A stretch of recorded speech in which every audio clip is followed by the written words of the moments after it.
Guitar picks are like pom-poms because they also come in different shapes, sizes, and colors. What a way to start the video. What an intro. And just like pom-poms, depending on the type of player you are, you might like a certain shape, color, or size.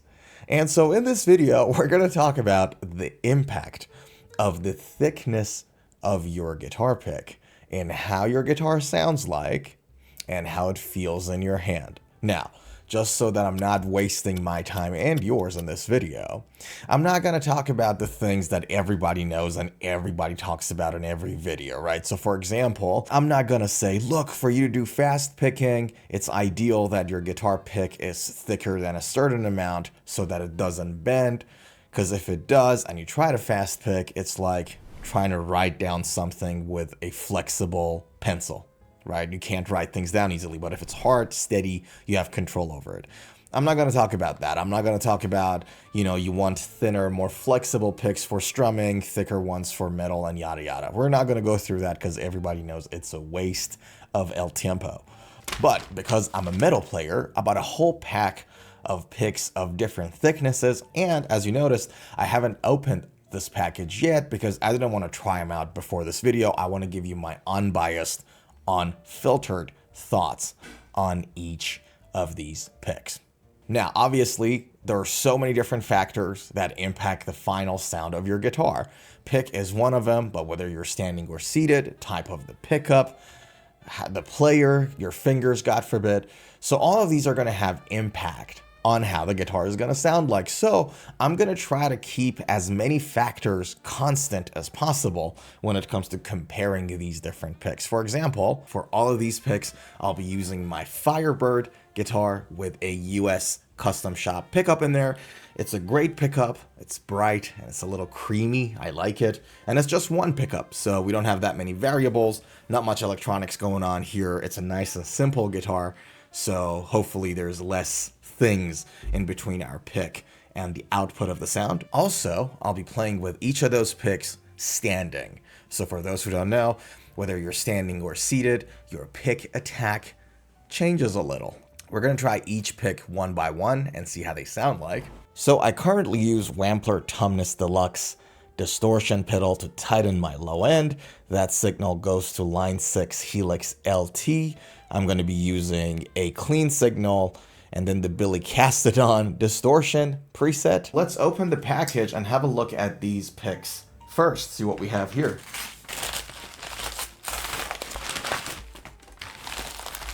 We have two Dunlop Flow packs to work with. The first one is a variety pack that starts from 0.73 millimeter and goes all the way to 3 millimeters. That's really, really thick. So really anything past 2 mils for electric guitars is a little bit more extreme. You sort of enter the bass pick territory.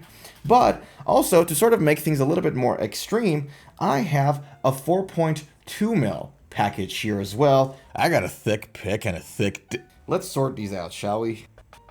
All right, so here we have 0.73 mils, 0.88, 1 mil, 1.5 mil. These two are 2 millimeters each.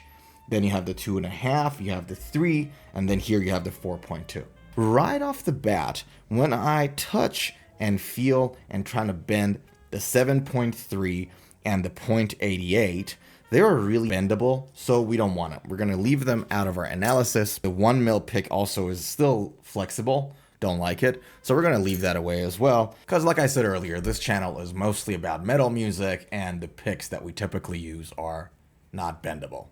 Makes fast picking easier, right? But also at the same time, you can strum with a thicker pick. You can add a little bit more flexibility and motion to your movement. You can allow the pick to play in your hand a little and find a way around it. Now, talking about the tactile feeling of the 1.5 mil, I don't think I have anything to add here for you because most of us have already played and tried it. 2 is the one that I currently use, and I'm pretty much used to it. If you're used to 1.5, you'll find it a little thicker. So you might have to adjust it a little bit up and down when it comes to holding this pick. So it feels a little different, but not too much. Funny enough, the 2.5 mil one doesn't feel that crazy different to me either. It's really when you pick up the 3 mil that you realize, okay, something completely different is happening now. The 3 mil is pretty thick, so you're going to have to make some adjustments in how you play. And then 4.2 is just insane. It just feels like you're picking up a completely different thing. All right, let's pick up the guitar and play. And in parallel, I'll be using my DAW, Ableton, to record each of these stuff, and then we can compare and contrast the sound waves as well.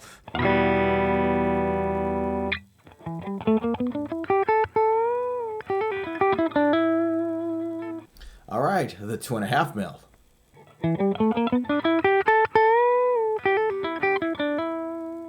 Three mil.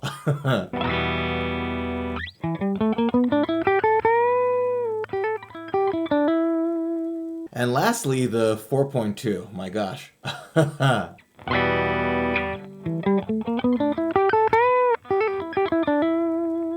Can I be fully honest with you guys? With the thickest one, the 4.2, it sounded more round, and my hand was the most relaxed as I was playing it.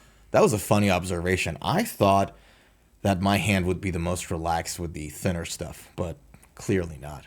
I thought you got more to grab, but could it be the case that because it's thicker, your hand has to work less hard to grab it? And then obviously there's going to be a point of too thick, right? Like if your pick was as thick as this one, then holding it is going to be an issue. I don't know. But just my initial thoughts, the 4.2 was definitely the star of the show. So let's have a look at the signals. All right, this is 1.5.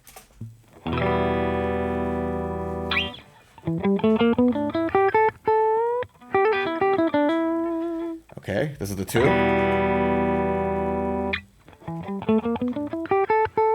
Already sounds rounder.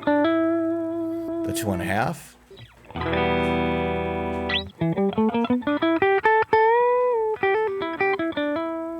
Okay, the 3.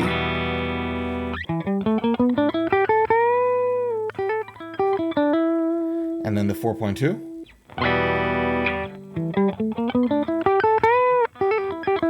It sounds rounder. Didn't see that coming. Okay. This is funny.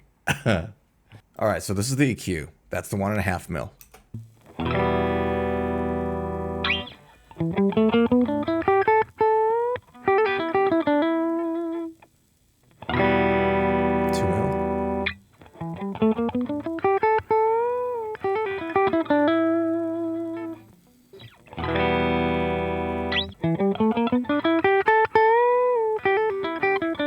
That was the 2.5. Now the 3 mil.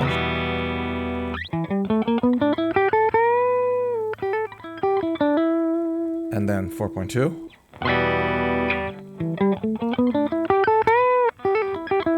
Yeah, see that? It's actually fuller on the low end, mid and low end, the 4.2.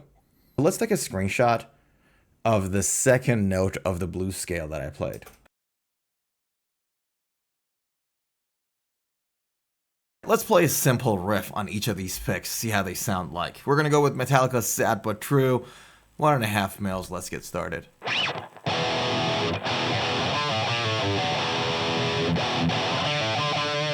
Let's go for the 2 mil.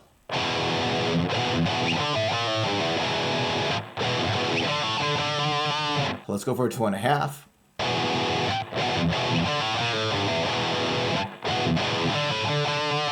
The 3 mil.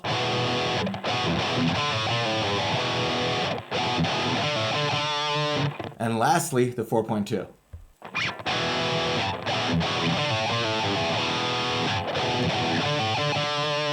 What I find insane is that out of all of them, the 4.2 was probably my favorite. I genuinely think I found a new favorite. It's like, wow, man, Dunlop Flow 4.2. By the way, this video is not sponsored, so I'm not here to sell you anything or promote anything. Like, I'm not sponsored by Dunlop or anybody. It was the most expensive of all, but yeah, you know, like a few dollars more, who cares? Like, this is fun. Like, I'll be practicing with this for another month.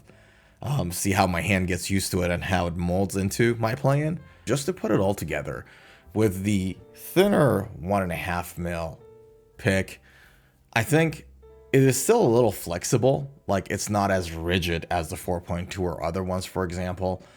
And it kind of makes sense that it produces a brighter, more crisp tone, right? But then you compare that to the thicker stuff, so go all the way to 4.2, and obviously it's more rigid, so it makes sense that it transfers more energy to the string. But honestly, I think it's very safe to say that at least in this experiment today, we noticed that it produced a warmer, much more articulate and a defined tone, which I adore. And I think in part it highlights the importance of you trying different things out in your guitar journey, because first of all, new experiences teach you new things, and you'll find things that you learn a lot of things on the way, but you'll also find things that work better for you. So that's the first point. But also, secondly, you as a guitar player change over time too.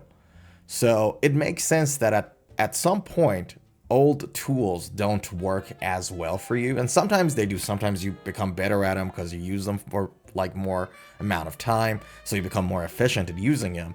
But the counterfactual can be true sometimes too, that, you know, you become a different person now. And now the old tools might not work as well. So you're going to have to try different things out. I think for these two reasons, it's really important to try new things out in your guitar journey. And I certainly learned something today. Hope you guys learned something new too.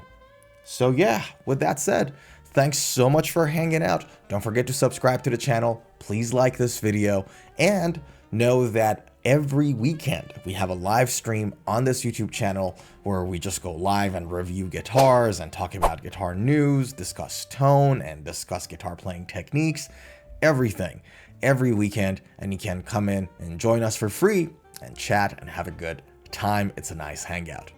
So take care of yourself. I'll see you in the next video.